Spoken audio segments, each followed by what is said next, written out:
Understanding Detention Hall, an English language learning guide. Hello everyone, and welcome to our English language learning series.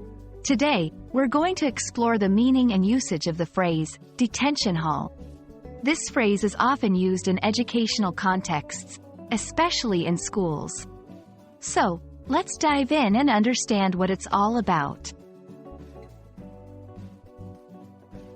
A detention hall is a specific room or area in a school where students are sent as a form of punishment. Typically, students are sent here to spend a set amount of time, usually during or after school hours.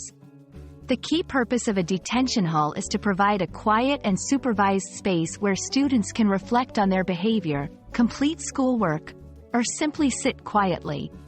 It's often used as a disciplinary measure for breaking school rules or exhibiting inappropriate behavior.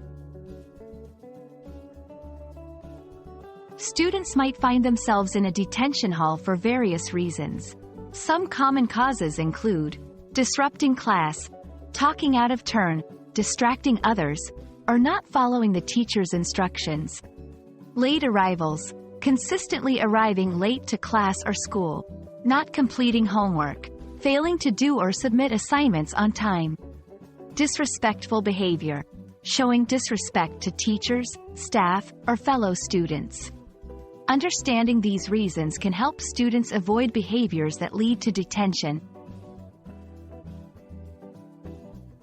Interestingly, detention halls have been portrayed in various movies and TV shows, often as a setting for character development or pivotal scenes. This portrayal sometimes exaggerates the experience but gives a glimpse into how the concept is perceived in popular culture. I hope this video has been informative in understanding what a detention hall is and why it's used in schools. Remember, it's a place for reflection and correction, and understanding its purpose can help foster a more positive school environment. Thanks for watching, and see you in our next English language learning video.